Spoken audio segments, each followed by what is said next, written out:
j'ai à côté de moi un personnage qui s'appelle Jeanne d'Arc dans une pièce de théâtre, mais qui dans la vraie vie s'appelle Séverine Cojano. Voilà. Séverine, comment avez-vous trouvé ce rôle? D'où vous est venu le script, le manuscrit, le texte?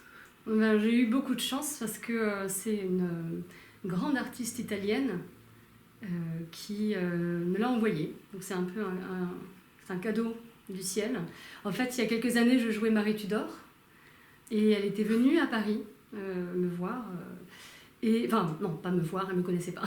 Elle est venue à Paris et elle jouait Jeanne d'Arc, un spectacle qu'elle a créé en Italie, qu'elle a tourné beaucoup. Et elle s'est dit, elle est intéressante, je crois que c'est elle. Et des années plus tard, 5 ans plus tard, elle m'a recontactée, parce qu'elle avait déjà écrit quelque chose sur Internet, et elle me l'a proposé. Et évidemment, quand j'ai rencontré cette personne, j'ai tout de suite compris que c'était une chance inouïe. Et voilà. C'est un rôle que vous tenez vraiment quand on vous voit.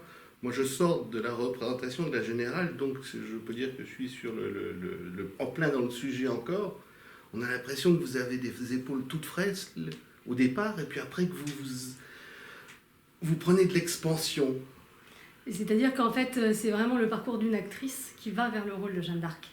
C'est ça l'histoire de sa dramaturgie. C'est vraiment une femme comme nous toutes, hein, avec ses faiblesses, qui va vers le mystère de ce personnage incroyable, hein, très fort, très courageux, et évidemment qu'il s'opère quelque chose. On veut dire que le personnage de Jeanne d'Arc va un peu transformer l'actrice. C'est ça. Au début de la pièce, on voit des extraits, sauf erreur de ma part, du film de Dreyer. Exactement. Karl Théophile Dreyer, c'était en muet. Il y a eu d'autres Jeanne d'Arc. Le dernier, c'était celui de Besson. Est-ce que ça vous a inspiré? Est-ce que vous vous êtes inspiré? Est-ce que vous avez vu tous ces films sur Jeanne d'Arc? J'en ai vu quelques-uns. Dreyer, bien sûr, justement parce qu'il était muet aussi. Je trouvais que c'était extrêmement fort pour ressentir le personnage, son intériorité, son âme. C'est en effet une interprétation extraordinaire de la Falconetti.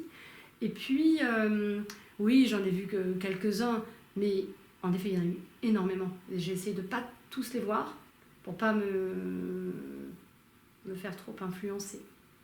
Mais le Dreyer, justement, c'est une vraie source d'inspiration. Mais c'est essentiellement, bien sûr, celui de Monica Guerritore qui m'a nourrie. Parce qu'elle a incarné pendant 15 ans de manière incroyable. Et vous l'avez vue, elle Et oui, elle m'a invitée en Italie, à Rome, et j'ai vu une de ses dernières représentations. Et maintenant, elle a arrêté, elle se contente, j'aime pas trop ce terme, mais elle ne fait que de la mise en scène, non, et elle le fait dans d'autres pays. Non, elle joue d'autres rôles. Simplement, elle a joué Jeanne d'Arc pendant vraiment, je crois, une quinzaine d'années. Donc après, elle voulait que, comme elle m'a dit, Jeanne rentre à la maison, en France, et elle me l'a confié. C'est comme ça. Mais non, elle joue beaucoup. Le rôle de Jeanne d'Arc, on l'a dit, c'est un rôle très fort. Qu'est-ce qui vous a bien motivé? Qu'est-ce qui vous a retenu? Qu'est-ce qui vous a inspiré le plus? C'est vraiment... c'est ce destin, c'est ce mystère, déjà. On ne peut pas la résumer, je trouve. Et c'est voir comment une jeune fille va transformer l'histoire, va convaincre tout le monde autour d'elle. Et donc c'est son courage de transformation, en fait, de la société, et bien sûr le fait qu'elle ressent, elle pressent et elle ressent le mystère, et vraiment sa communion avec le peuple. Ça, je trouve ça extraordinaire. Parce que bien sûr, elle sauve le roi, elle va faire sacrer le roi. mais c'est cette relation au peuple qui ne se trompe pas, qui va tout de suite être en harmonie avec elle. Dans tous les textes historiques, on parle de ça. Il y avait une légende de Jeanne d'Arc de son vivant. Et Moi, ça, c'est extraordinaire. Ça me touche énormément. Je trouve ça dingue, en fait. Sans vous couper, j'ai appris quelque chose. Je ne savais pas qu'il n'existait aucun portrait de Jeanne d'Arc. Ah oui, oui, oui. Ben, en fait, de son vivant, non. Mais il y a juste pendant le procès une toute petite esquisse qui a été griffonnée par le notaire, Guillaume Manchon, qui a retranscrit les actes. Oui, mais ça ne... C'est voilà, il n'y a pas de portrait de son vivant. Non. Quand on sort de scène après un peu plus d'une heure, Oui, c'est ça, 1h10 à peu près. On est un petit peu épuisé, là, je vous ai pris au vol. Oui, très, très clairement. Après, en tout cas, c'est la première fois que je le présentais à un public, autre que notre équipe. Donc, évidemment, c'est un vrai voyage. Et en plus, c'est mon premier seul en scène.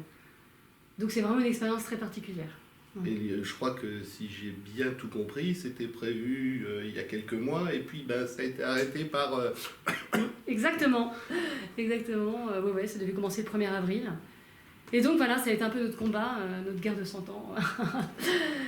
Des 100 jours au minimum. Et voilà, exactement. Espérons que ça ne soit pas les 100 semaines. Ouais, exactement. Donc, c'est au théâtre... De la Contrescarpe. Voilà. Du mercredi au samedi à 19h et les dimanches à 18h30. Jusqu'au 3 janvier, si tout va bien. Donc après les fêtes. Voilà, exactement. Merci beaucoup. Merci à vous, vraiment. Et à bientôt sur la petite scène où nous sommes actuellement. Génial. Avec un semblant de bûcher. Ah oui, mon bûcher. Voilà. J'ai été sage. Je Ça ne va. me ferai pas trucider par l'épée que vous avez à quelques mètres de vous. Tout va bien. Merci. Merci à vous. Au revoir. Merci.